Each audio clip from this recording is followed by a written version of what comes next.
Good morning class. आइए आज हम लोग एक नए चैप्टर की तरफ चलते हैं जिसका नाम है जैव विविधता का संरक्षण, है ना। और पिछली क्लास में हम लोगों ने क्या पढ़ा था? भारत में जैव विविधता, है ना। तो जैसा कि आप सब जान रहे हैं कि हम लोग जैव विविधता का चैप्टर पढ़ रहे हैं और उसको हम लोग 3 पार्ट में पढ़ रहे हैं। पहला पार्ट हमारा था जैव विविधता का कॉन्सेप्ट, दूसरा हम लोगों ने पढ़ा भारत में जैव विविधता, और जो आज की हमारी तीसरी क्लास है वो रहेगी हमारी जैव विविधता का संरक्षण। सबसे पहले हम इसको इंटरनेशनल स्तर पर देखेंगे, अंतर्राष्ट्रीय स्तर पर। उसके बाद हम इसको देखेंगे भारत के स्तर पर, ठीक है। चलिए, तो सबसे पहले हम ये जानने का प्रयास करते हैं कि आज की जो हमारी क्लास होगी उस क्लास में हम लोग क्या क्या चीज़ें पढ़ने वाले हैं, ठीक है।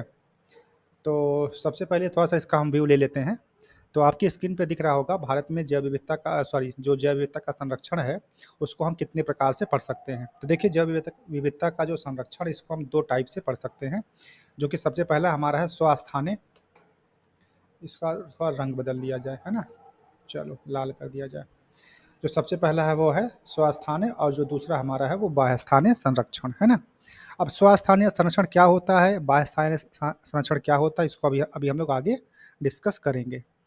अब हम ये जानने का प्रयास कर लें कि आखिर हम स्वस्थानीय संरक्षण में क्या क्या चीज़ें पढ़ने वाली हैं। तो जो सबसे पहला है वो राष्ट्रीय उद्यान, दूसरा है हमारा वन्यजीव अभ्यारण्य, है ना। तीसरा है समुदाय एवं संरक्षण रिजर्व या आगार, है ना। और चौथी बात रहेगी समुद्री संरक्षित क्षेत्र कौन कौन से हैं। पांचवी बात हम करेंगे पवित्र उपवन की, और छठी बात हम करेंगे जैवमंडल रिजर्व की, ठीक है। तो इस प्रकार से हमारी जो छह इसके डिवीजन होंगे वो होंगे आपके स्वस्थानीय संरक्षण के अंतर्गत। इसी को हम बोलते हैं इन सीटू।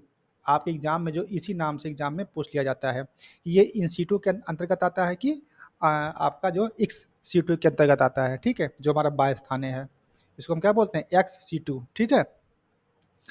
तो ये भी कई बार पूछा जाता है कि निम्नलिखित में से कौन सा जो पॉइंट है वो स्वस्थानीय का है और कौन सा बास्थानीय का है। तो इस नाते हमने इसको यहीं पर लिख दिया है। अब देखते हैं हम बास्थानीय में आज हम लोग क्या क्या पढ़ने वाले हैं। वो रहेगा हमारा बीज बैंक, जीन बैंक, और उसके बाद रहेगा निम्न तापीय संरक्षण, चौथा रहेगा वनस्पति उद्यान, पांचवा हमारा है चिड़ियाघर, और छठा हमारा रहेगा जंतु उद्यान, और सातवां हमारा रहेगा वृक्ष उद्यान, ठीक है। तो इस प्रकार से आज की जो हमारी क्लास होगी वो इसी पर आधारित रहेगी, ठीक है। तो चलिए सबसे पहले क्लास की शुरुआत करते हैं हम लोग जैव विविधता के उपायों से, ठीक है। चलिए भाई, तो जैव विविधता के उपाय में जो सबसे पहली बात लिखी गई है वो यही है कि जीव प्रजातियों एवं जातियों के अनवरत नष्ट होने की प्रक्रिया जैव विविधता का क्षरण या आनुवांशिक क्षरण कहलाती है। देखो, जो भाई देखो, किसी चीज़ का उपाय हम तब करेंगे जब वो क्या होगी, जब वो घटने लगेगी या जब उसका क्षरण होने लगेगा, ठीक है। तो यहाँ पे देखिए, जो जीव प्रजातियों या जातियों के अनवरत नष्ट होने की जो प्रक्रिया है उसको हम क्या बोलते हैं, जीव प्रजातियों एवं जातियों के अनवरत नष्ट होने की प्रक्रिया को बोलते हैं जैव विविधता क्षरण बोलते हैं, या आनुवांशिक क्षरण भी कहते हैं।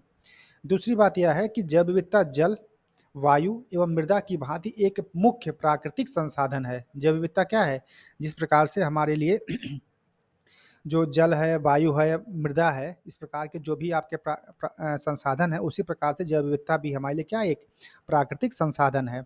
इसका इसके इसका क्षरण होना पर्यावरण के लिए हानिकारक है, इसका, है ना।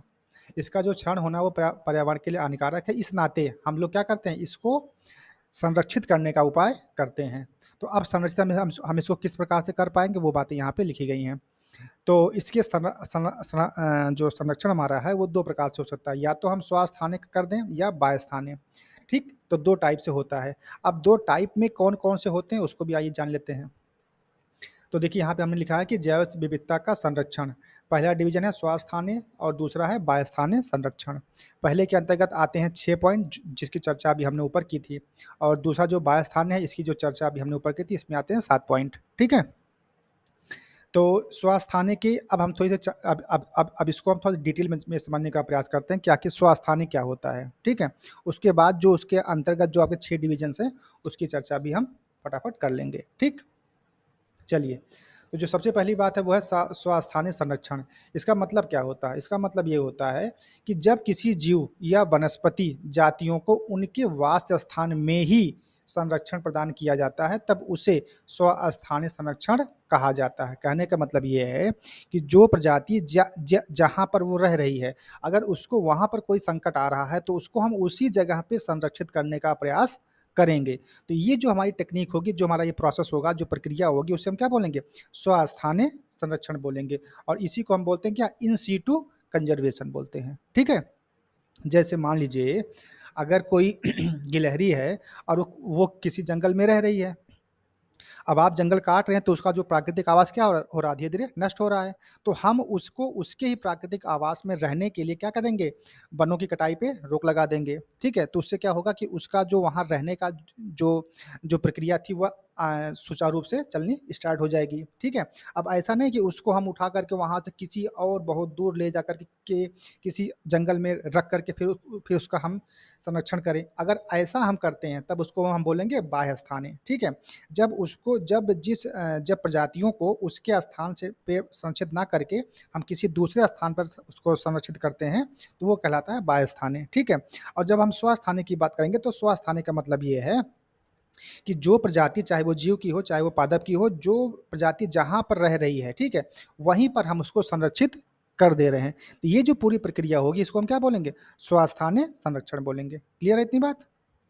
चलिए, अब इसके अंतर्गत हम किस प्रकार से और कहाँ-कहाँ पर ये काम कर सकते हैं, वो बात लिखिए पॉइंट नंबर 2 में, कि इसके अंतर्गत राष्ट्रीय उद्यान, वन्यजीव अभयारण्य, समुदाय एवं संरक्षण आगार या रिजर्व, उसके बाद पवित्र उपवन और उसके बाद आता है समुद्री संरक्षित क्षेत्र एवं जैव मंडल रिजर्व आते हैं। ठीक है? तो अगर यहाँ पर कोई आपका संरक्षण होगा इन सब जगहों पर, तो वो किसके अंतर्गत आएगा? स्वस्थानीय के अंतर्गत आएगा।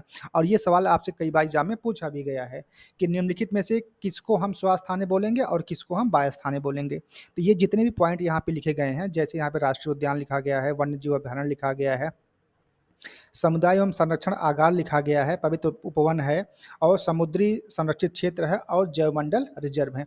ये जितने भी आपके 6 पॉइंट्स हैं, ये सब के सब आपके स्वस्थानीय संरक्षण के अंतर्गत ही आते हैं। ठीक? चलिए, तीसरी बात यह है कि यहाँ पादप एवं प्राणियों को उन्हीं के वास स्थान क्षेत्र में संरक्षित किया जाता है।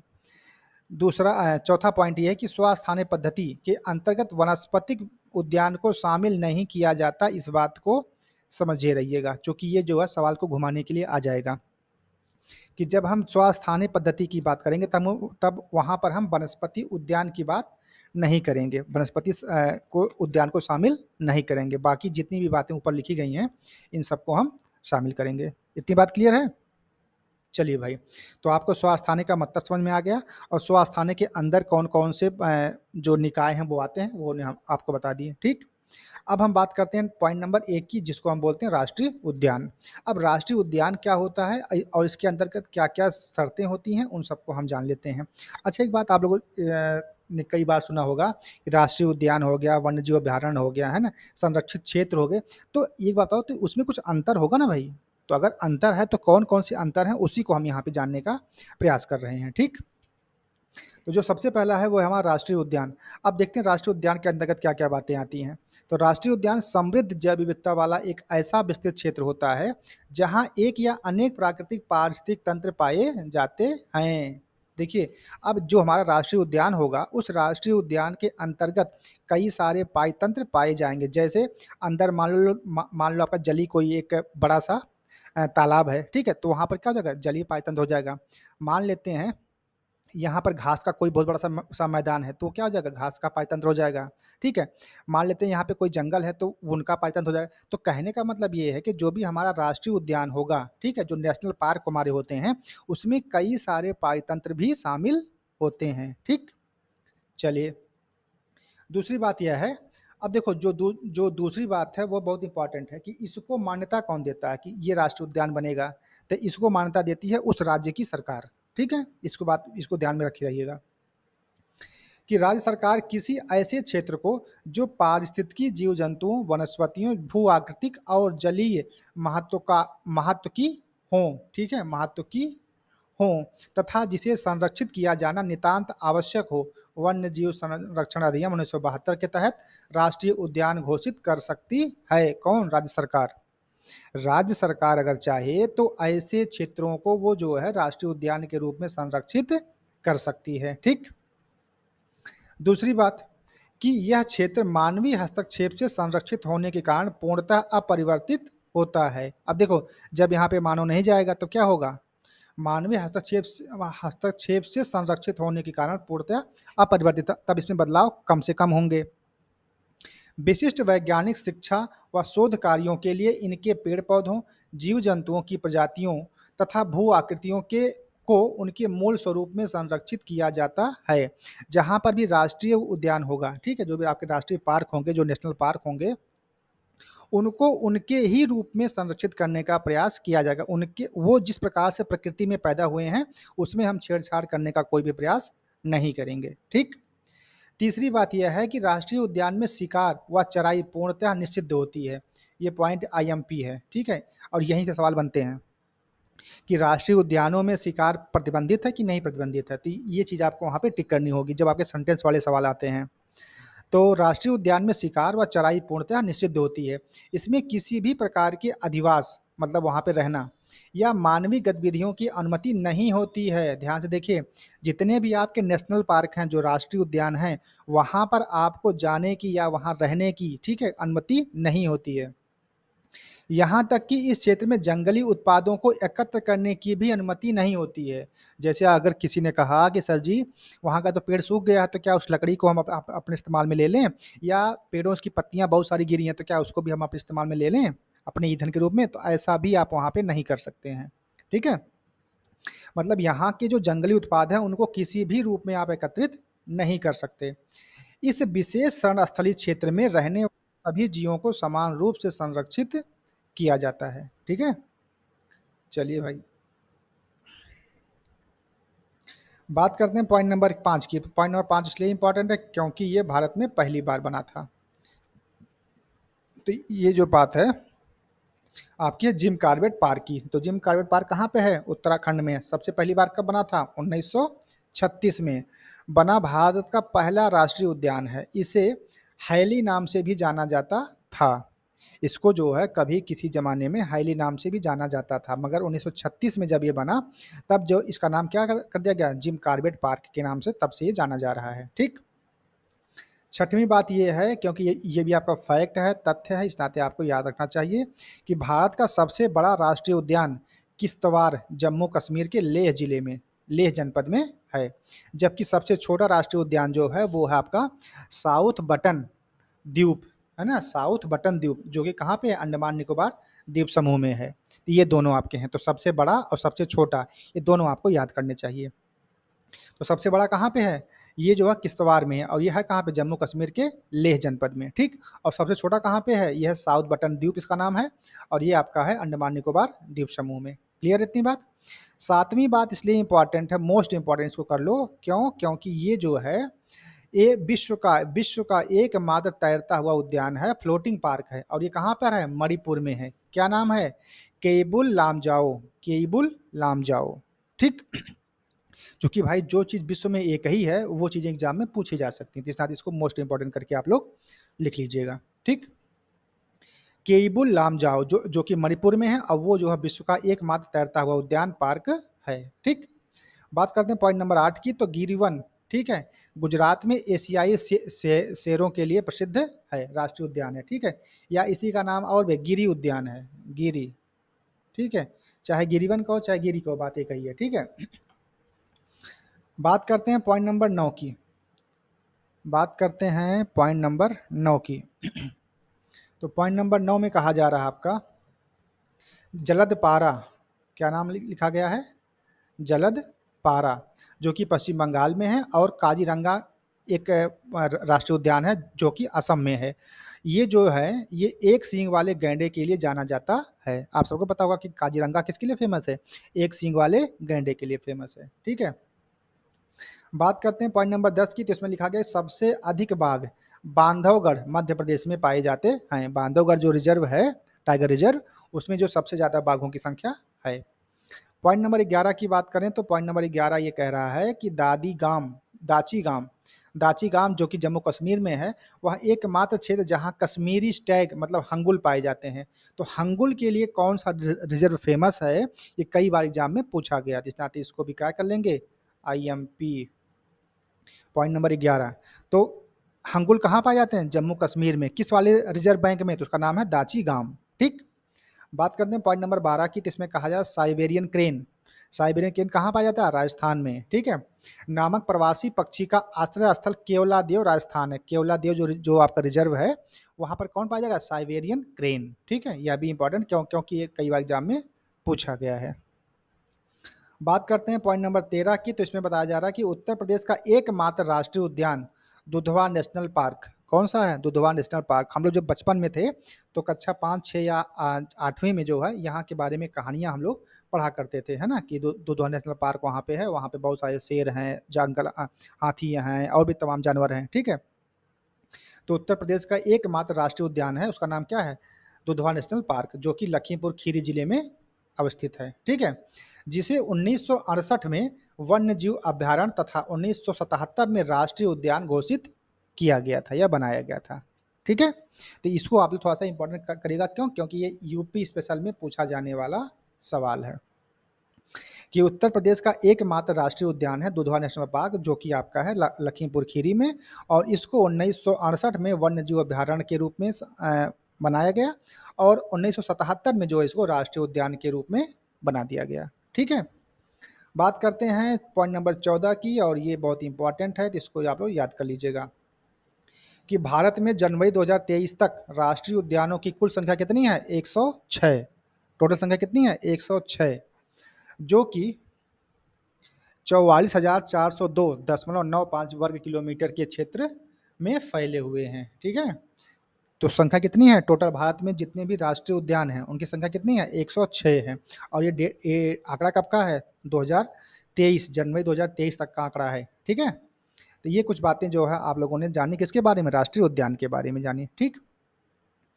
अब हम बात करते हैं पॉइंट नंबर 2, जिसका नाम है वन्यजीव अभ्यारण्य। अब देखो वन्यजीव अभ्यारण्य क्या होगा, इसके बारे में भी जान लेते हैं। इसमें आपसे कहा जा रहा है कि वन्य जीव अभयारण्य राष्ट्रीय उद्यानों के समान ही होते हैं, समान ही होते हैं।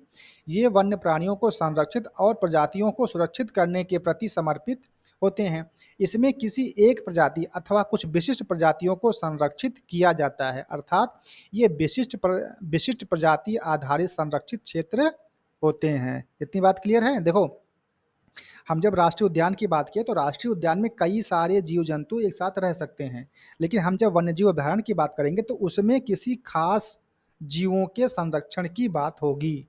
ये फर्क है। ठीक है। इस अंतर को आप लोग जानते रहिएगा। बात करते हैं पॉइंट नंबर 2 की, तो इसमें कहा जा रहा है कि अभयारण्य में अनुमति के बिना शिकार करना मना है। ध्यान से देखिए कि अभयारण्य में बिना अनुमति के आप शिकार नहीं कर सकते, लेकिन चराई और पशुओं का आना जाना नियमित होता रहता है। अभयारण्य में मानवीय क्रियाकलाप, पर्यटन आदि की अनुमति होती है। अब देखो, जिस प्रकार से आपको राष्ट्रीय उद्यान में कहा गया कि यहाँ पर आपको आने जाने पे प्रतिबंध लगाया जाता है, ठीक है, लेकिन जो राष्ट्रीय जो आपके वन्य जीव अभयारण्य होंगे वहाँ पर आप आ जा सकते हैं। ठीक है। वहाँ पर पशु जो है चराई करने के लिए जा सकते हैं। ठीक है। तो ये अंतर आपका है वन्य जीव अभयारण्य में और राष्ट्रीय उद्यान में। ठीक है। बात करते हैं पॉइंट नंबर 3 की, तो पॉइंट नंबर 3 में कहा जा रहा है कि राष्ट्रीय उद्यानों के साथ साथ वन्य जीव अभयारण्य की भी घोषणा राज्य सरकार के द्वारा ही की जाती है। ध्यान दीजिएगा कि कौन से क्षेत्र को हम राष्ट्रीय उद्यान घोषित करेंगे और किस क्षेत्र को हम वन्य जीव अभयारण्य घोषित करेंगे, इस बात का फैसला कौन करेगा? वहाँ की राज्य सरकार करेगी। ठीक है। उसके बाद कहा जा रहा है कि किसी ऐसे क्षेत्र को जहां पर्याप्त जैविकी, भू आकृतिक, जीव जंतु तथा वनस्पतियों आदि की बहुलता हो, राज्य सरकार उसे वन्य जीव अभयारण्य घोषित कर सकती है। ठीक है। ये बात हो गई। बात करते हैं पॉइंट नंबर 4 की, तो पॉइंट नंबर 4 में कहा जा रहा है कि ज्ञातव्य है कि किसी वन्य भूमि को राष्ट्रीय उद्यान या अभयारण्य क्षेत्र घोषित करने के लिए वन्य जीव बोर्ड, है ना, वाइल्ड लाइफ बोर्ड की पूर्वानुमति आवश्यक होती है। देखिए ध्यान से, राज्य सरकार तो आपकी अनुमति उसको घोषित करने का प्रयास करेगी, लेकिन जो आपका वन्य जीव बोर्ड है वहां से भी आपको पहले से अनुमति लेनी होगी कि हम फला क्षेत्र को वन्य जीव अभयारण्य घोषित करने जा रहे हैं। ठीक है। इसी प्रकार यदि उसमें कोई जलीय पाइप तंत्र भी शामिल हो तो राष्ट्रीय जलीय बोर्ड की अनुमति भी लेनी पड़ती है। जैसे मान लीजिए अगर कोई आपका ये निकाय है और इस निकाय में ये आपका जलीय पायतंत्र है और ये बाकी आपका स्थलीय पायतंत्र है, ठीक है? और सरकार ने ये चाहा कि हम इस क्षेत्र को जो है वन्यजीव अभयारण्य के रूप में घोषित करना चाहते हैं।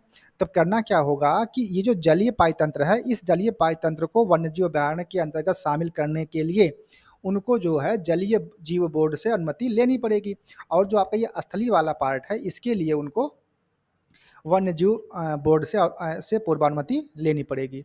वर्तमान में कुल 567 नहीं बल्कि 573 हो गए हैं इस समय, 573 हो गए हैं, ठीक है? तो इसका कलर बदल दिया जाए, नीला कर दिया जाए, है ना? इस समय जो है 573 हो गए हैं, 573। और ये डेटा कब का है? ये जनवरी 2023 तक का डेटा है। 573 वन्यजीव अभयारण्य हैं, ठीक है? भारत में अभी तक कुल कितने वन्यजीव अभयारण्य हैं? 573, ठीक है? और ये जो आपका आंकड़ा है ये जनवरी 2023 तक का है। बात करते हैं पॉइंट नंबर 5 की। तो पॉइंट नंबर 5 में कहा जा रहा है कि वन्यजीव अभयारण्यों की जो सर्वाधिक संख्या है वो संघ शासित प्रदेश अंडमान निकोबार में 96 और महाराष्ट्र में 48 है, ठीक? ये बात हो गई। बात करते हैं पॉइंट नंबर 6 की। तो पॉइंट नंबर 6 कह रहा है कि भारत में क्षेत्रफल के आधार पर सबसे बड़ा वन्यजीव अभयारण्य गुजरात में कच्छ डिजर्ट, जिसका जो क्षेत्रफल है वो 7506.22 वर्ग किलोमीटर, तथा जो सबसे छोटा है वो है लक्षद्वीप में, जिसका नाम है पिट्टी व गूज आइलैंड, जिसका जो क्षेत्रफल है वो 0.01 वर्ग किलोमीटर है। और ये कहाँ पर है? लक्षद्वीप में स्थित है, ठीक है? अगर हम बात करें उत्तर प्रदेश की, अभी तक तो हमने भारत की बात कर ली। अगर हम उत्तर प्रदेश की बात करें तो उत्तर प्रदेश में कुल वन्यजीव अभयारण्यों की जो संख्या है वो है 26। कितनी है? 26 है। उत्तर प्रदेश में क्षेत्रफल के आधार पर जो सबसे बड़ा वन्यजीव अभयारण्य है वो है हस्तिनापुर वन्यजीव अभयारण्य, जिसका जो क्षेत्रफल है वो है 2073 वर्ग किलोमीटर। और जो सबसे छोटा है इसका नाम है पटना, लेकिन पटना जिला बिहार वाला नहीं, पटना एक जगह है जो कि हमारे उत्तर प्रदेश के एटा जिले में पड़ता है, ठीक है? एटा जिले में पड़ता है, जो कि जहाँ पड़ता है उसका नाम है पटना। और यहाँ पर जो है उत्तर प्रदेश का सबसे छोटा वन्यजीव अभयारण्य है। और इसका जो क्षेत्रफल है वो कितना? 1.09 वर्ग किलोमीटर, ठीक? और ये आंकड़ा कब का? आपका 2023 का है। तो ये कुछ बातें आपकी रही वन्यजीव अभयारण्य के बारे में। अब हम बात करते हैं संरक्षण एवं समुदाय आगार। ये क्या चीज़ होते हैं भाई? देखिए, आगार का मतलब होता है रिजर्व, ठीक है? तो एक होता है कम्युनिटी रिजर्व और एक होता है कंजर्वेशन कंजर्वेशन रिजर्व, ठीक है? संरक्षण रिजर्व एक होता है और एक होता है समुदाय रिजर्व। तो चलिए सबसे पहले बात करते हैं पॉइंट नंबर 1 की। और पॉइंट नंबर 1 में कह रहा है कि वर्ष 2002 में वन्य जीव संरक्षण अधिनियम 1972 में संशोधन करके इसमें संरक्षण आगार एवं समुदाय आगार को जोड़ा गया। इनके द्वारा समुदायों के अधिकारों में कमी किए बिना वन्यजीवों का संरक्षण सुनिश्चित किया जाता है, ठीक है? अब ये होते क्या हैं इसको भी जान लेते हैं। तो सबसे पहले हम जानते हैं समुदाय आगार के बारे में या समुदाय रिजर्व के बारे में। इसकी घोषणा राज्य सरकार द्वारा की जाती है। इसका उद्देश्य क्या? देखो यही इंपॉर्टेंट है। इसका उद्देश्य जो है जीव जंतुओं एवं वनस्पतियों के साथ साथ परंपराओं तथा सांस्कृतिक मूल्यों को भी संरक्षित करना। दूसरी बात यह है कि किसी व्यक्ति अथवा संस्था को अधिकारिता का ऐसा क्षेत्र जो राष्ट्रीय उद्यान, अभ्यारण्य या संरक्षित आगार के अंतर्गत नहीं आता है, उसे राज्य सरकार जीव जंतुओं और समुदाय के संरक्षण हेतु समुदाय आगार घोषित कर देती है, ठीक है? और सबसे इम्पोर्टेंट पॉइंट नंबर 4 है कि सबसे ज़्यादा जो समुदाय आगार हैं या जो समुदाय रिजर्व हैं वो नागालैंड में हैं, ठीक है? बात करते हैं पॉइंट नंबर 8 की। तो इसमें कहा जा रहा है कि भारत में जनवरी 2023 तक अभी तक घोषित कुल समुदाय आगार क्षेत्रों की संख्या 220 है, ठीक है? और ये आंकड़ा आपका 2023 तक का है। जब आप वीडियो देख रहे हैं 2024 में या 25 में, ठीक है, तब तक आप अगर आपसे पूछा गया कि 2023 तक के आंकड़ों के अनुसार बताइए, तब आप इसको बता सकते हैं। लेकिन अगर 24 या 25 में कुछ अपडेशन होता है तो आप उस समय इस डेटा को थोड़ा सा अपडेट करके एग्जाम में जाइएगा, ठीक है? बात करते हैं हम संरक्षण आगार की। तो संरक्षण आगार की क्या बात होती है? इसमें कहा जा रहा है कि इसकी भी घोषणा राज्य सरकार के द्वारा ही की जाती है। राज्य सरकार की अधिकारिता वाला कोई ऐसा भू क्षेत्र जो राष्ट्रीय उद्यान या अभ्यारण्य से लगा हुआ है के दृश्य भूमियों समुद्री क्षेत्रों, जीव जंतुओं एवं वनस्पतियों के संरक्षण हेतु स्थानिक समुदाय से विचार विमर्श करने के बाद राज्य सरकार उसे संरक्षण आगार घोषित कर सकती है। ठीक। दूसरी बात यह है कि इस क्षेत्र का प्रबंधन संरक्षण आरक्षित प्रबंधन समिति द्वारा किया जाता है। यह क्षेत्र राज्य सरकार की अधिकारिता के अंतर्गत आता है। ये पॉइंट इंपॉर्टेंट है, क्यों? क्योंकि यहाँ पे जो लिखा गया है कि यह जो क्षेत्र है वह राज्य सरकार की अधिकारिता के अंतर्गत आता है। इसके लिए एक बात और है कि तमिलनाडु के तिरुनेवेली क्षेत्र में ग्राम समुदाय के प्रयास से भारत का पहला संरक्षण आगार खोला गया था। ठीक है। और पॉइंट नंबर 4 है कि वर्तमान में भारत में कुल संरक्षण आगार की संख्या 105 है और ये आंकड़ा आपका 2023 तक का है। ठीक है। तो संरक्षण आगार की टोटल संख्या इसमें कितनी है? 105 जनवरी 2023 के अकॉर्डिंग। और जो समुदाय आगार है उनकी संख्या कितनी है? 220। और जो आंकड़ा हमारा है वो 2023 के अकॉर्डिंग है। ठीक, इतनी बात हो गई। चौथी बात हम करते हैं तो जानते हैं समुद्री संरक्षित क्षेत्रों के बारे में। अब समुद्री जो संरक्षित क्षेत्र हैं उसके बारे में हम पूरे इंडिया की बात करें, साथ में उत्तर प्रदेश की भी बात करेंगे, है ना, अगर होगा पॉइंट तो। पॉइंट नंबर 1 कह रहा कि समुद्री सीमा के जल भराव क्षेत्र के साथ संलग्न वनस्पतियों एवं जीव जंतुओं के ऐसे क्षेत्र जो ऐतिहासिक एवं सांस्कृतिक महत्व के हैं उन्हें पर्यावरण को स्वस्थ बनाए रखने के लिए संरक्षित किया जाता है। इसे समुद्री संरक्षित क्षेत्र कहा जाता है। ठीक है। क्या कहा जा रहा है? कहा यह जा रहा है कि समुद्री सीमा के जलभराव क्षेत्र के साथ साथ उस लगे हुए जो क्षेत्र हैं वहां पर जो पाई जाने वाली वनस्पतियां हैं या जो जीव जंतु हैं कि ऐसे क्षेत्र को जो ऐतिहासिक एवं सांस्कृतिक महत्व के भी हैं उन्हें पर्यावरण को स्वस्थ बनाए रखने के लिए संरक्षित किया जाता है। मतलब ये हुआ कि ये जो आपका समुद्र है और इस समुद्र के पास मान लीजिए कोई ऐसी जगह है जो जो ऐतिहासिक दृष्टिकोण से भी बहुत ही मूल्यवान है या जिसका कोई सांस्कृतिक मूल्य हो, तो हम इस क्षेत्र को भी क्या करेंगे? संरक्षित करने का प्रयास करेंगे। क्यों? क्योंकि ये हमारी संस्कृतियों से जुड़ा हुआ है। ठीक। तो ये बात हो गई। दूसरी बात ये है कि इसका उद्देश्य जो है प्राकृतिक समुद्री पारितंत्र को मूल रूप से संरक्षित करना है। भारत में समुद्री संरक्षित क्षेत्र केंद्र सरकार समुद्र एवं झीलों के ऐसे क्षेत्रों को घोषित करती है। अब देखो, जो समुद्री संरक्षित क्षेत्र है इसकी जो घोषणा कौन करेगा? केंद्र सरकार करेगा। ठीक है। जिन क्षेत्रों में जैव विविधता की दृष्टि से महत्वपूर्ण जीव जंतु व वनस्पतियां पाई जाती हैं। पॉइंट नंबर 3 कह रहा है कि भारत में समुद्री संरक्षित क्षेत्र को अधोलिखित 3 भागों में विभाजित कर सकते हैं। पॉइंट नंबर 1 कह रहा है वर्ग 1, पॉइंट नंबर 2 वर्ग 2 और पॉइंट नंबर 3 कह रहा है वर्ग 3 के अंतर्गत। अब देखो, पॉइंट नंबर 1 के अंतर्गत कौन कौन से क्षेत्र आएंगे इसकी हम बात कर लेते हैं। तो इसके तहत राष्ट्रीय उद्यान अगर कोई इसके पास होगा तो, ठीक है, और अभ्यारण्य, मैग्रो तथा अंतर्ज्वारीय उपज्वारीय क्षेत्रफल, कोरल रीफ, क्रीक्स, समुद्री घास बेड, एल्गी, एस्चुरी और लैगून आदि को संरक्षित किया जाता है। जो समुद्रों के पास पाए जाने वाले अगर इनमें से कोई ऐसा क्षेत्र होगा तो उसको हम लोग समुद्री संरक्षित क्षेत्र के अंतर्गत मानेंगे और उसको संरक्षित करने का प्रयास करेंगे। बात करते हैं वर्ग नंबर 2 की, तो इसमें कहा जा रहा है कि इसके तहत द्वीपों के समुद्री पारितंत्र के कुल भाग को संरक्षित किया जाता है। इसमें द्वीप आते हैं। पॉइंट नंबर 3 कह रहा है कि इसके तहत समुद्र के जलीय भाग से संलग्न मतलब लगे हुए जो आपके रेतीले क्षेत्र हैं उनको शामिल किया जाता है। तो कहने का मतलब ये कि समुद्र और समुद्र के आसपास की जितने भी सांस्कृतिक महत्व की या भौगोलिक दृष्टिकोण से महत्व की जगहें हैं उनको हम अगर संरक्षित करते हैं तो वह सब हमारा समुद्री संरक्षित क्षेत्र के अंतर्गत आता है। और इसको हमने 3 डिवीजन में बांटा हुआ है, वर्ग 1, वर्ग 2 और वर्ग 3।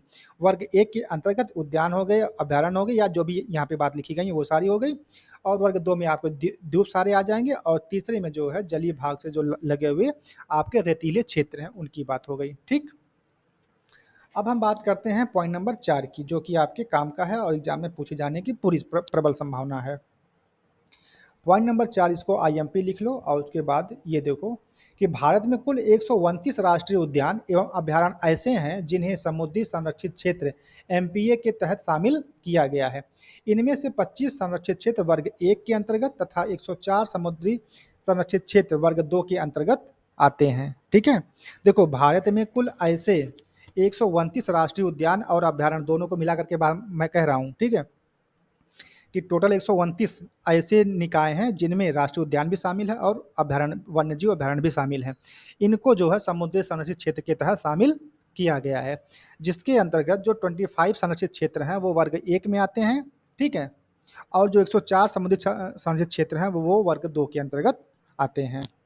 अब इसका एग्जाम्पल थोड़ा सा आप लोग जान लें, पॉइंट नंबर 5 में लिखा गया है कि क्षेत्रफल के आधार पर समुद्री संरक्षित क्षेत्र वर्ग 2 का सबसे बड़ा क्षेत्र कैंपबेल राष्ट्रीय उद्यान जो कि 426.23 वर्ग किलोमीटर का था, और जो सबसे छोटा है वो कौन सा है, लक्षद्वीप का पिट्टी सेंचुरी था, ठीक है, ये चीज।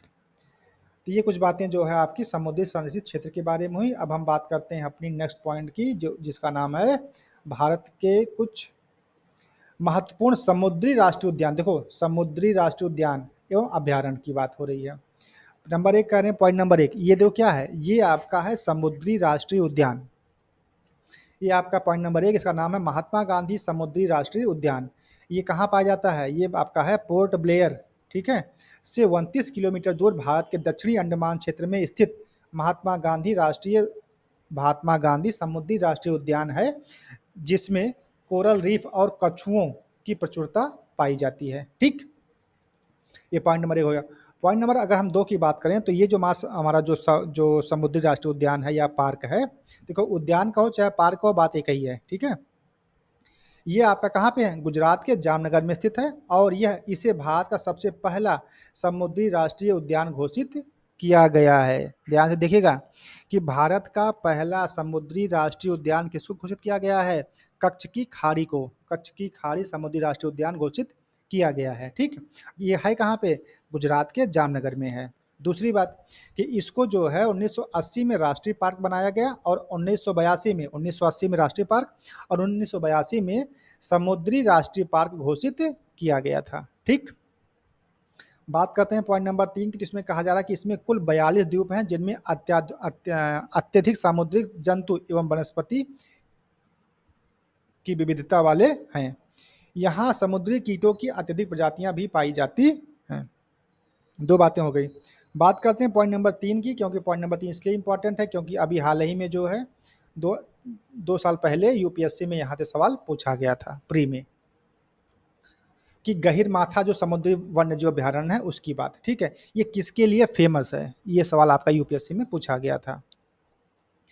तो ये जो है आपका ओडिशा में है, ओडिशा है ना, का पहला एवं इकलौता समुद्री अभयारण्य क्षेत्र है। इस क्षेत्र में कछुओं की अनेक विशिष्ट प्रजातियां पाई जाती हैं, जिनमें से ओलिव रिडले, ये भाई साहब बड़े फेमस हैं, इस नाते ये आपका एग्जाम में पूछा गया था। ओलिव रिडले प्रजाति के कछुए टर्टल यहाँ प्रवास करते हैं। बात करते हैं पॉइंट नंबर 2 की, तो इसमें कहा जा रहा है कि गहीरमाथा समुद्री तट, ये तट का नाम है गहीरमाथा समुद्र तट भितरकनिका मैग्रोव को बंगाल की खाड़ी से अलग करते हैं, और यह ओलिव रिडले कछुओं के प्रजनन एवं नेस्टिंग मतलब घोंसला बनाना के लिए दुनिया का सबसे महत्वपूर्ण समुद्री तट है। कौन सा, गहीरमाथा। गहीरमाथा में ही क्या करते हैं, कछुए आकर के प्रजनन करने की प्रक्रिया अपनाते हैं, ठीक है। और ये जो गहीरमाथा जो समुद्री तट है, ये आपका जो भितरकनिका मैग्रोव को बंगाल की खाड़ी से अलग करता है, ठीक है। तो यहीं पर जो है ये इनकी जो ओलिव रिडले वाली जो कछुए हैं, इनकी प्रजातियां बहुत ज़्यादा मात्रा में पाई जाती हैं, ठीक है। तो इस नाते जो है ये यूपीएससी का सवाल था, अभी कुछ साल पहले पूछा गया था। इस नाते आपको पढ़ना इंपॉर्टेंट है, क्योंकि अगर चीज़ें यूपीएससी में पूछी गई हैं तो इस बात की पूरी संभावना है कि वो अगले 2-3 सालों में आपके स्टेट पीसीएस में भी पूछी जा सकें। बात करते हैं पॉइंट नंबर 4 की, तो इसमें बताया जा रहा है कि मन्नार की खाड़ी समुद्री राष्ट्रीय उद्यान। इसमें हम बात करें तो कह रहे हैं कि पॉइंट नंबर 1 मन्नार की खाड़ी राष्ट्रीय उद्यान हिंद महासागर में तमिलनाडु के समीप एक स्थित क्षेत्र है, जिसके अंतर्गत 21 छोटे छोटे द्वीपों से मिलकर के बना हुआ है। यहाँ पर कोरल रीफें पाई जाती हैं। समुद्री एवं तटीय आवास में जीवों एवं पौधों की असंख्य प्रजातियाँ पाई जाती हैं। इम्पॉर्टेंट क्यों है, क्योंकि इम्पॉर्टेंट इसलिए है क्योंकि तमिलनाडु सरकार ने 21 सितंबर 2022 को पाक की खाड़ी में भारत का पहला ड्यूगांग संरक्षण क्षेत्र रिजर्व स्थापित करने की अधिसूचना जारी कर दी गई है, जिसका विस्तार होगा 448 वर्ग किलोमीटर। अब चूंकि ये चीज़ें आपके एग्जाम में पूछी जा सकेंगी इसलिए क्योंकि ये अभी बनने वाला है, तो जो चीज़ें बनने वाली होती हैं वो लगभग आपके एग्जाम में पूछ ली जाती हैं। डुगांग होता क्या है वो भी आप जान लीजिए। डुगांग आपका जो है चाहे ड्यूगांग कहो, चाहे डुगोंग कहो, बात एक ही है, ठीक है। ये जो है समुद्री स्तनपायी जीव है, जिसको हम समुद्री गाय के नाम से भी जानते हैं, ठीक है। अगर आप चाहें तो एक बार इसको आप गूगल कर सकते हैं। बात करते हैं पॉइंट नंबर 3 की, तो इसमें कहा जा रहा है कि मालवन समुद्री वन्यजीव अभयारण्य। इसमें एक ही पॉइंट है और ये है कि मालवन समुद्री जीव अभयारण्य महाराष्ट्र के कोंकण क्षेत्र में के सिंधुदुर्ग जिले में के मालवन तालुका में स्थित महाराष्ट्र का इकलौता समुद्री वन्यजीव अभयारण्य क्षेत्र है। इस क्षेत्र में भी कई द्वीप व चट्टानों के कई भाग शामिल हैं। यहाँ पर प्रमुख रूप से एनीमोन्स, मोलास्क, मैग्रो एवं मछलियों की कई प्रजातियाँ पाई जाती हैं, ठीक है। तो ये कुछ बातें आपकी जो है भारत के संदर्भ में राष्ट्रीय जो समुद्री राष्ट्रीय उद्यान थे उसके संदर्भ में आपको बताई गई, ठीक है। इतनी बात सबको क्लियर है। अब हम बात करते हैं पॉइंट नंबर 5 की, तो जो पॉइंट नंबर 5 है हमारा, ये कह रहा है पवित्र उपवन की बात है। और पवित्र उपवन क्या है, वो स्वस्थानीय संरक्षण के अंतर्गत आता है, ठीक है। चलिए, इसमें 4 पॉइंट हैं। तो पहला पॉइंट ये है कि IUCN के अनुसार पवित्र उपवन प्रकृति की आराधना का एक रूप है। वस्तुतः पवित्र उपवन एक ऐसे क्षेत्र होते हैं जिन्हें लोगों की आस्था एवं प्राकृतिक लगाव के कारण संरक्षित किया जाता है। इसके अंतर्गत प्राकृतिक एवं सांस्कृतिक महत्व के वनों, वनस्पतियों आदि को संरक्षित किया जाता है। अब देखो भाई, यहाँ पे क्या क्या चीजें संरक्षित की जाएंगी, यहाँ पर प्राकृतिक एवं सांस्कृतिक महत्व के वनों को, ठीक है, और वनस्पतियों को संरक्षित किया जाता है। बात करते हैं पॉइंट नंबर 2 की, तो भारत में पवित्र उपवन उत्तर पूर्व हिमालय क्षेत्र, पश्चिमी घाट, पूर्वी घाट, तटीय क्षेत्र, केंद्रीय पठार और पश्चिमी मरुस्थल क्षेत्रों में पाए जाते हैं। इसकी स्थिति भी हमने आपको बता दी। यहाँ पर किसको संरक्षित किया जाता है वो बातें भी बता दी। पॉइंट नंबर 3 हम की बात करें तो यहाँ पे कौन कौन सी प्रमुख प्रजातियाँ पाई जाएंगी उसकी हम चर्चा यहाँ पे कर ले रहे हैं। तो उत्तर पूर्व हिमालय क्षेत्र में पाई जाने वाली प्रमुख स्थानिक वृक्ष प्रजातियां हैं एसर लेविगेटम, ठीक है। दूसरी आपकी है ड्रिमीकार्पस रेसिमोसस, और तीसरी है लेत्सिया लेइता, और चौथा हमारा साइटस लैटिपेस। ये यहाँ की जो है प्रमुख प्रजातियां हैं। और जो पश्चिमी घाट है वहाँ की जो पवित्र वन है, वहाँ की जो प्रजातियां हैं उसकी अगर हम बात करें तो वो है हमारे नीलगिरी फ्लाई कैचर, लोटेन सनबर्ड, ड्रायोस्पाइरोम, प्यूरियंस, है ना, और मोलास्क यहाँ की जो है प्रमुख प्रजातियाँ हैं। तो ये बातें आपकी हो गई पवित्र उपवन की। अब हम बात करते हैं जैवमंडल रिजर्व की, है ना, या जैवमंडल आगार इसको हम बोलते हैं। इसके बारे में आपको 2-3 बातें हैं जो कि जाननी इंपॉर्टेंट है, क्यों, क्योंकि ये आपके एग्जाम में लगातार सालों से पूछी जा रही हैं। सबसे पहली बात यह है कि 1971 में यूनेस्को द्वारा अंतर सरकारी वैज्ञानिक कार्यक्रम के रूप में मानव एवं जैवमंडल कार्यक्रम आरंभ किया गया।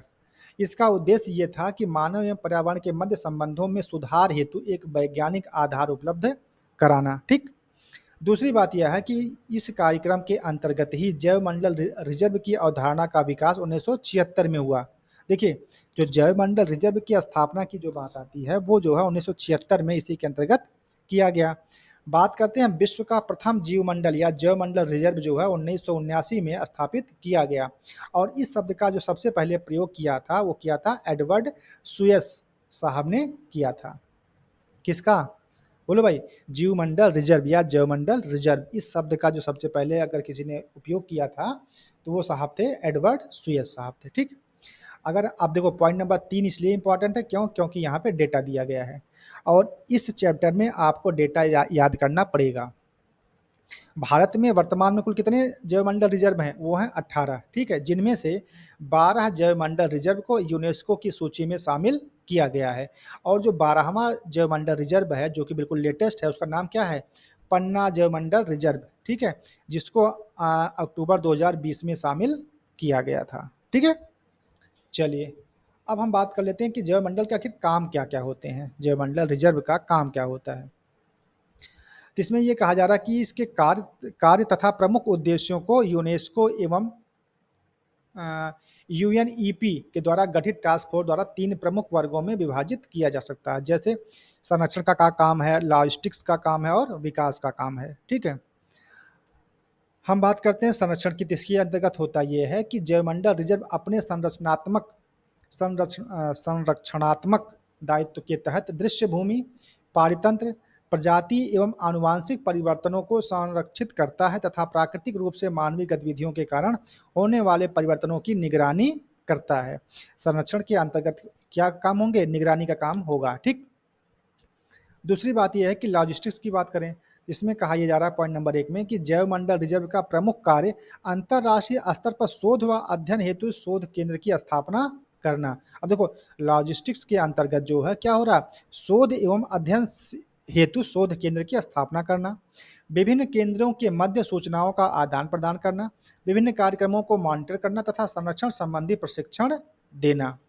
और जो इसका दूसरा काम है लॉजिस्टिक्स के अंतर्गत, वह है हमारा जैव मंडल रिजर्व शोध संस्थानों द्वारा दी गई जानकारी को विश्व स्तर पर प्रसारित करना, जिससे लोगों को प्रशिक्षित व शिक्षित किया जा सके ताकि वह प्राकृतिक रूप से उचित प्रबंधन कर सकें, ठीक है। और जो तीसरी बात है वह हमारा विकास की। तो विकास में ये हो रहा है कि जैवमंडल रिजर्व जो पोषणीय पर्यावरण एवं पोषणीय विकास का लक्ष्य प्राप्त करने के लिए पर्यावरण संरक्षण, भूमि संरक्षण तथा विकास कार्यक्रमों के मध्य संतुलन स्थापित करते हैं। इसके अंतर्गत प्राकृतिक संसाधनों के प्रयोग व प्रबंधन के लिए नई नीतियां भी बनाई जाती हैं, ठीक। ये कुछ बातें हो गई हमारे जैवमंडल रिजर्व के कार्यों के बारे में।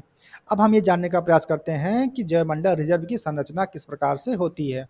जैसा कि आप लोग यहाँ पर चित्र के माध्यम से देख पा रहे हैं, ये आपका सबसे अंदर का भाग पहला, ये भाग दूसरा और ये भाग तीसरा। पहले भाग को, सबसे अंदर वाले भाग को क्या बोलते हैं? क्रोड क्षेत्र बोलते हैं। क्या बोलते हैं? क्रोड क्षेत्र। उसके बाहर का जो क्षेत्र है उसको क्या क्या बोलेंगे? बफर क्षेत्र, ठीक है। और जो सबसे ये वाला जो पार्ट है तीसरा जो आप लोग देख पा रहे हैं हल्का सा ग्रे कलर का है, इसको हम बोलते हैं संक्रमण क्षेत्र। अब इसके बाद अब देखो यहाँ पर जो मानव बस्तियां हैं, ये मानव बस्तियां कहाँ कहाँ पाई जा सकेंगी? वो इसमें मतलब जो आपका बफर क्षेत्र वहां पर पाई जा सकती हैं, लेकिन क्रोड वाले क्षेत्र में मानव बस्तियां नहीं पाई जाएंगी। इस चित्र में ही आपको सारी बातें क्लियर हो जा रही हैं। आपके क्रोड वाले क्षेत्र में मानव बस्तियां नहीं पाई जाएंगी, ठीक है, लेकिन बफर क्षेत्र में और इसके अलावा संक्रमण क्षेत्र में मानव बस्तियां पाई जा सकती हैं, ठीक है। तो ये कुछ बातें जो है आपको जाननी चाहिए थे। बात करेंगे निगरानी की, तो आपका जो यम है वो आपके खास निगरानी के अंतर्गत रखा जाता है। अनुसंधान कहाँ कहाँ पर हो पाएगा? देखो आर लिखा ना, आर रिसर्च, तो ये आपका जो है यहाँ पर कुछ नहीं होगा। जो आपका क्रोड वाला एरिया वहाँ पर केवल निगरानी होगी और उसको कायदे से संरक्षित करने की बात कही जाएगी। और जो आर वाला है यहाँ देखिए बफर क्षेत्र में, यहाँ पर आपका रिसर्च हो सकता है। यहाँ पर आपका जो संक्रमण क्षेत्र, यहाँ पर भी रिसर्च हो सकता है। शिक्षा और प्रशिक्षण की बात होगी तो वो भी जो आपका इसी बाहर वाले जो दो एरिया हैं बफर और संक्रमण, यहाँ पर हो सकते हैं। और पर्यटन की अगर हम बात करेंगे तो पर्यटन भी जो हमारा कहाँ पे होगा? बफर और संक्रमण क्षेत्र में। अब देखो सवाल कैसे बनता है? सवाल ये बनता है कि जैवमंडल रिजर्व में मानव बस्तियां क्रोड में पाई जाती हैं, तो सेंटेंस क्या होगा? गलत होगा। क्यों? क्योंकि क्रोड क्षेत्र में कोई भी मानव बस्ती नहीं पाई जाएगी, ठीक है, जो हमारा क्रोड एरिया होगा। दूसरी बात यह है कि पर्यटन एवं मनोरंजन के लिए कौन कौन से क्षेत्र होंगे? क्रोड वाला क्षेत्र होगा कि बफर वाला होगा कि संक्रमण वाला होगा? तो क्रोड वाला में कुछ नहीं होगा, बस केवल बफर में होगा और आपके संक्रमण वाले में होंगे, ठीक है। तो इस नाते यहाँ पे फिगर लगाना जरूरी था, है ना। और इसी एक फिगर से आप सारी बातें अपनी कह पा रहे हैं, ठीक है। यही बात अभी हम आपको ऊपर वहाँ समझाएंगे।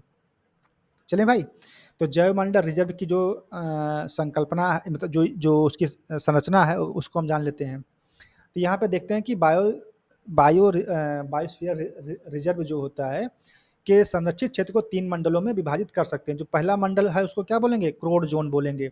जो दूसरा है उसको हम क्या बोलेंगे? मध्यवर्ती क्षेत्र या बफर क्षेत्र बोलते हैं। और जो तीसरा हमारा है उसको हम बोलते हैं अवांतर क्षेत्र या संक्रमण क्षेत्र, जिसको हम बोलते हैं ट्रांजिशन जोन, है ना। तो सारी बातें हम आपको बता ही दी हैं कि क्रोड वाले में सिर्फ और सिर्फ क्या होगी? निगरानी होगी और कायदे से उसका संरक्षण किया जाएगा। यहाँ पर मानव बस्तियां नहीं पाई जाएंगी और यहाँ पर कोई भी अन्य गतिविधि नहीं होगी, ठीक है। उसके बाद मध्यवर्ती क्षेत्र में सारी गतिविधियां हो सकती हैं, मानव बस्तियां भी पाई जा सकती हैं। यही बातें सब यहाँ पे आपको जाननी चाहिए। तो पॉइंट नंबर 1 कह रहा है कि यह जैवमंडल क्षेत्र का सबसे महत्वपूर्ण आंतरिक हिस्सा होता है, जिसके अंदर स्थानिक एवं जैव विविधता की दृष्टि से अत्यंत महत्वपूर्ण पौधों एवं जीव जंतुओं की प्रजातियों के अनुकूल आवास क्षेत्र होते हैं।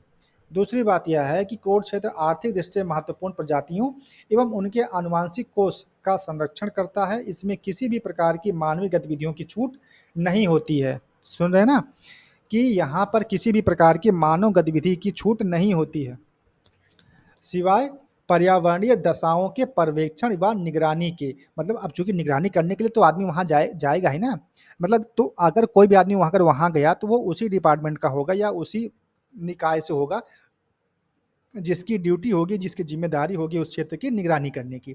उसके इतर या उसके अतिरिक्त कोई भी व्यक्ति वहाँ पे जाने के योग्य नहीं होगा। और तीसरा कारण कि इसमें सरकारी अधिकारियों कर्मचारियों के सिवाय अन्य सभी का प्रवेश वर्जित है। वही देखिए ना, कि जो वहाँ की निगरानी में लगे हुए कर्मचारी हैं सिर्फ उन्हीं को जाने की वहाँ पे अनुमति होगी, अदरवाइज किसी को नहीं होगी। ठीक है ना। चलो भाई, बात करते हैं पॉइंट नंबर 2 की। तो ये कह रहा है मध्यवर्ती क्षेत्र। तो यह जैवमंडल का एक ऐसा क्षेत्र है जिसका सीमांकन तो अच्छी तरह किया जाता है, परंतु उपयोग ऐसे कार्यों के लिए किया जा सकता है जो पूर्णतः नियंत्रित एवं अविध्वंसक हो। ठीक है, मतलब यहाँ पर पूरी निगरानी के साथ और पूरे सचेतता के साथ आप यहाँ पे मानवीय गतिविधियाँ बहुत ही सीमित संख्या में कर सकते हैं। ठीक, लेकिन ये एक बात का ध्यान रहे कि ये जो है, जो भी आपके कार्य हों वो विध्वंसक नहीं होने चाहिए या किसी भी प्रकार की हानि पहुंचाने वाले नहीं होने चाहिए। ठीक है, चलो बच्चों, आगे आपसे देखें तो पॉइंट नंबर 2 है। इसमें कहा जा रहा है कि शोध कार्य, पर्यावरणीय शिक्षा तथा प्रशिक्षण, पर्यटन एवं प्रबंधन से संबंधित कार्य इस क्षेत्र में किए जा सकते हैं। वही जो बातें अभी हमने आपको समझाई थी वही बातें हैं। तीसरा यह है कि इस क्षेत्र में मानव का प्रवेश क्रोध क्षेत्र की अपेक्षा अधिक तथा संक्रमण क्षेत्र की अपेक्षा कम होता है। जिस प्रकार से संक्रमण क्षेत्र में ज़्यादा होता है और क्रोध क्षेत्र में बिल्कुल भी नहीं होता है, तो जो हमारा ये मध्य का क्षेत्र यहाँ पर थोड़ा बहुत हो सकता है। बात करते हैं पॉइंट नंबर 3 की, जिसका नाम है संक्रमण क्षेत्र। तो इसमें कहा जा रहा है कि इस मंडल की सीमा सुरक्षित नहीं होती है। इस मंडल का मुख्य कार्य विकास कार्य तथा योजनाओं से संबंधित होता है, अर्थात इस मंडल की भूमिका विकास कार्य से संबंधित होती है। और दूसरा है कि इस क्षेत्र में मनोरंजन के संसाधनों, फसल क्षेत्र तथा प्रबंधित जंगलों को शामिल किया जाता है। ठीक है, तो ये कुछ बातें जो आपकी जैवमंडल रिजर्व के की संरचना के बारे में थी। ठीक है, चलिए अब अगर हम बात करें भारत के जैवमंडल रिजर्व की, ठीक है, कि भारत में कितने प्रकार के जैवमंडल रिजर्व पाए जाते हैं। अब यहाँ से चूंकि ये पॉइंट आपका सबसे इंपॉर्टेंट है, क्योंकि यहाँ पे बहुत सारे फैक्ट हैं और कुछ ऐसे फैक्ट भी हैं जो आगामी परीक्षा में पूछे जा सकते हैं। ठीक, तो आइए फटाफट इसको भी हम लोग देख लेते हैं, जो कि हमारा छोटा सा है। और इसके अंतर्गत हमारा है पॉइंट नंबर ये 1। इसमें कहा जा रहा है कि भारत में 1986 में राष्ट्रीय जैवमंडल रिजर्व कार्यक्रम प्रारंभ किया गया था। राष्ट्रीय जैवमंडल रिजर्व कार्यक्रम का प्रारंभ हुआ था 1986 में। इस कार्यक्रम के अंतर्गत जैव विविधता के संरक्षण के लिए संरक्षित क्षेत्रों का नेटवर्क स्थापित किया गया है। बात करते हैं पॉइंट नंबर 3 की। तो पॉइंट नंबर 3 में लिखा गया है कि वर्तमान में भारत में 106 राष्ट्रीय उद्यान, 573 वन्यजीव अभ्यारण्य, 18 जैवमंडल रिजर्व, 55 आपके टाइगर रिजर्व और 33 जो हाथी रिजर्व शामिल हैं। और ये डेटा आपका है नवंबर 2023 का। इसमें 2 बातों पे हमको चर्चा करनी है, वो है एक आपका जो 56वां टाइगर रिजर्व जो कि बनने वाला है, और जो 33वां हाथी रिजर्व है जिसकी अनुमति सरकार से मिल चुकी है। अब चूंकि ये अभी तक अपने पूरे विकसित रूप में नहीं आ पाए हैं, तो इस नाते ये सवाल आपके बनने के चांस बनाते हैं। तो आइए थोड़ा सा इसके बारे में भी जान लें। तो यहाँ पर हमने नोट पॉइंट के रूप में लिख दिया पॉइंट नंबर 1, उसका नाम है कि भारत का जो 56वां टाइगर रिजर्व है वो छत्तीसगढ़ के सरगुजा में बनाया जाएगा, जो कि छत्तीसगढ़ का चौथा टाइगर रिजर्व होगा। ठीक, पॉइंट नंबर 2 ये है कि देश का 33वां और उत्तर प्रदेश का दूसरा, देश का 33वां 33 और उत्तर प्रदेश का दूसरा जो हाथी रिजर्व है उसका नाम है तराई एलिफेंट रिजर्व, TER है ना, ये आपका, जो कि उत्तर प्रदेश के लखीमपुर खीरी में बनेगा। और उत्तर प्रदेश का यह दूसरा हाथी रिजर्व होगा। और जो पहला हाथी रिजर्व था वो था शिवालिक हाथी रिजर्व, जो कि आपके बिजनौर और सहारनपुर जिलों में फैला हुआ है। ठीक है, तो ये कुछ बातें आपकी इंपॉर्टेंट हैं, क्योंकि यहाँ से सवाल बनने की पूरी संभावना बनती है। बात करते हैं पॉइंट नंबर 5 की। तो पॉइंट नंबर 5 ये कह रहा है कि भारतीय संसद ने विधान द्वारा जैवमंडल आरक्षित क्षेत्र स्थापित किए हैं। ऐसा पहला जैवमंडल आरक्षित क्षेत्र भारत में 1986 में नीलगिरी क्षेत्र में स्थापित किया गया था। मतलब ये कि भारत का पहला जैवमंडल संरक्षित क्षेत्र कौन सा है? नीलगिरी। कब बनाया गया था? 1986 में। और पॉइंट नंबर 6 ये है कि अब तक देश में कुल 18 जैवमंडल आरक्षित क्षेत्र घोषित किए जा चुके हैं।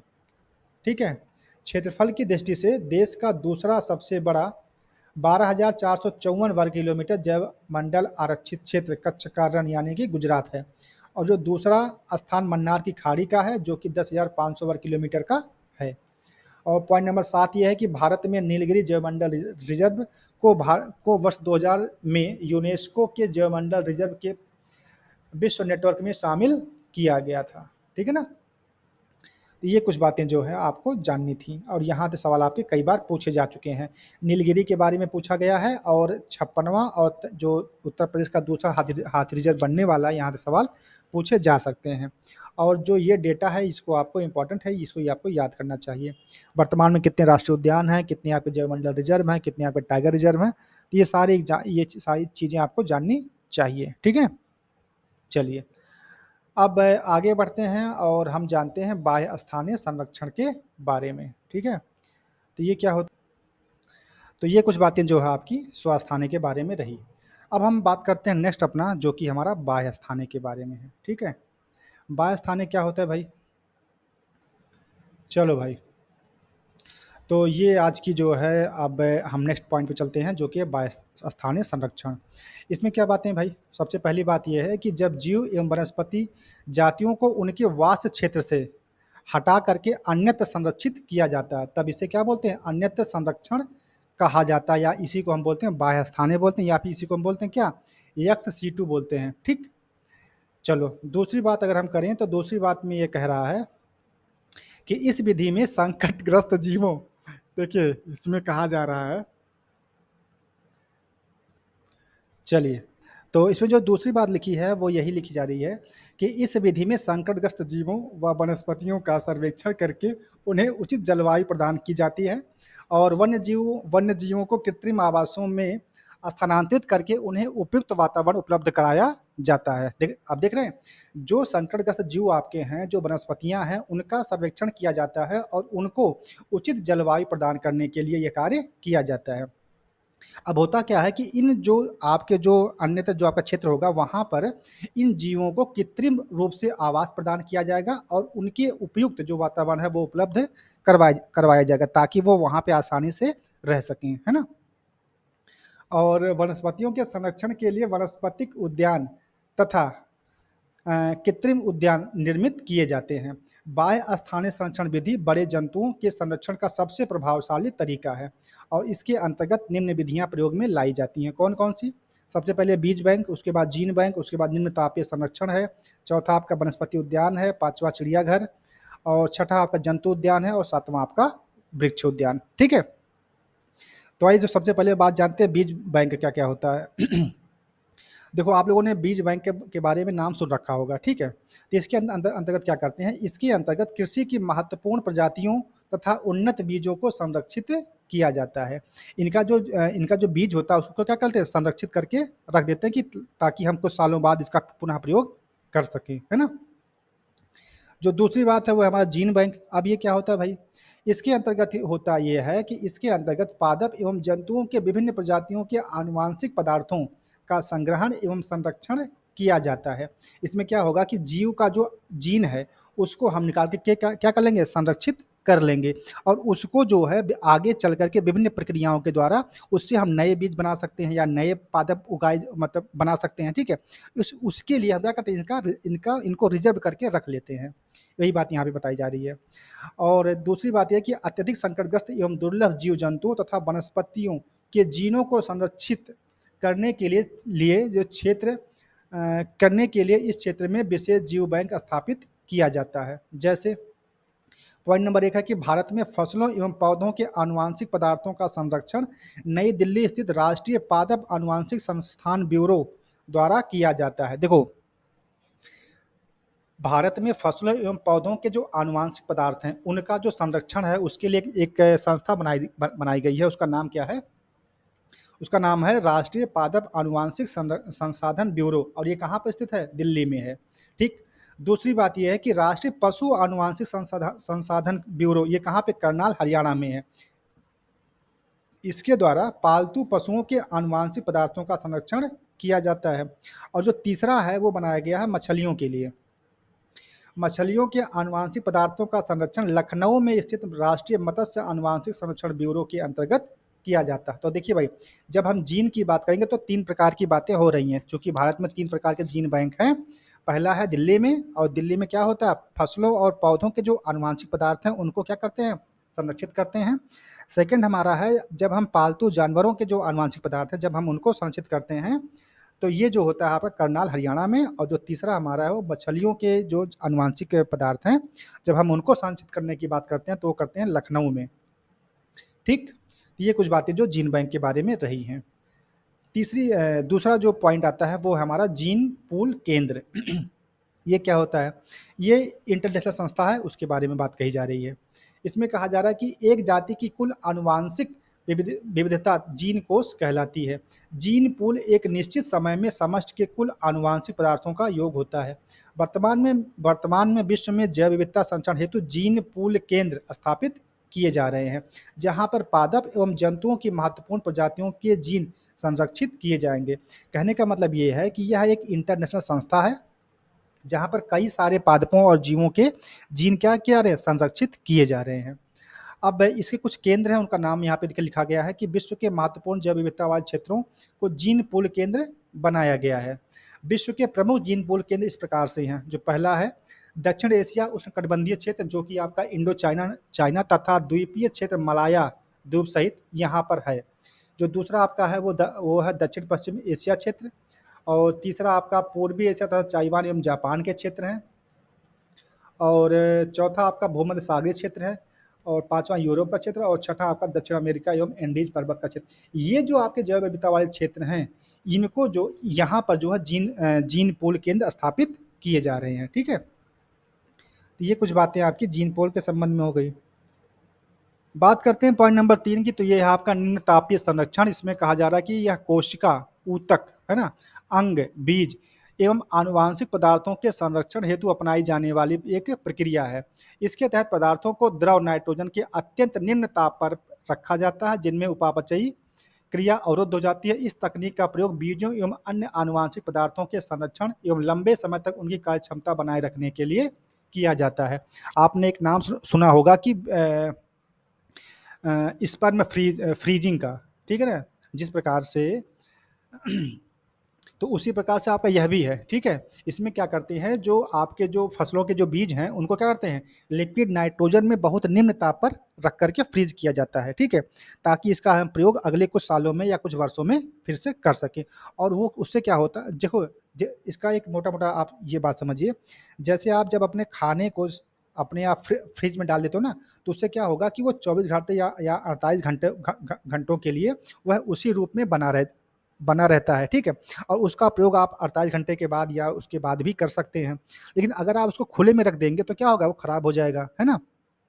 तो उसी प्रकार से बहुत सारे ऐसे कोशिकाएं हैं या अंग हैं या बीज हैं, इनको क्या करते हैं, लिक्विड नाइट्रोजन में बहुत निम्न ताप पर रख देते हैं। ठीक है, ताकि उसकी जो गुणवत्ता है वो खराब ना होने पाए, और उसको हम कुछ समय के बाद उसी रूप में पुनः अपने काम में ले सकें। तो ये जो प्रक्रिया होती है इसको हम क्या बोलते हैं, निम्न तापीय संरक्षण बोलते हैं। ठीक, चौथी जो बात है वो है हमारी वनस्पति उद्यान के बारे में, है ना।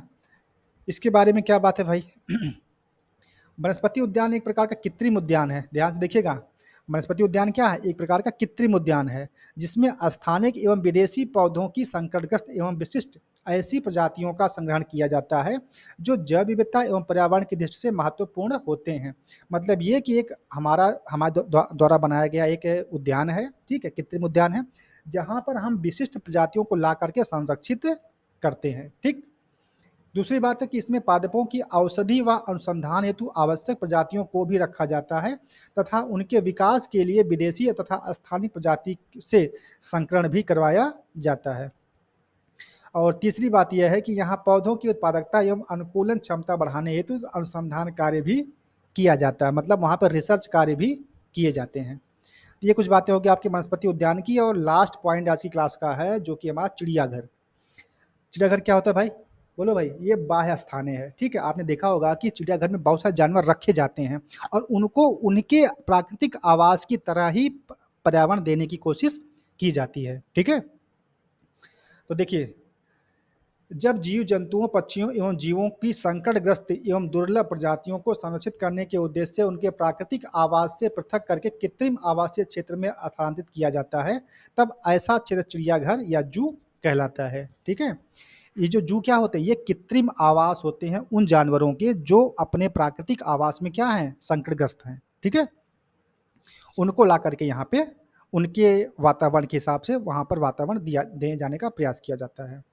दूसरी बात यह है कि यहाँ बड़े एवं जैव विविधता की दृष्टि से महत्वपूर्ण जीव जंतुओं को संरक्षित किया जाता है। चिड़ियाघर जीव जंतुओं के संरक्षण के साथ साथ लोगों के मनोरंजन व एक स्थान पर पायतंत्र की प्रमुख प्रजातियों की उपस्थिति को भी सुनिश्चित करता है। और तीसरी बात यह है कि इसकी देखरेख का दायित्व केंद्रीय चिड़ियाघर प्राधिकरण पर होता है, जिसकी स्थापना भारतीय वन्यजीव संरक्षण अधिनियम 1972 के तहत की गई थी। तो ये कुछ बातें आपकी जो चिड़ियाघर के बारे में रही।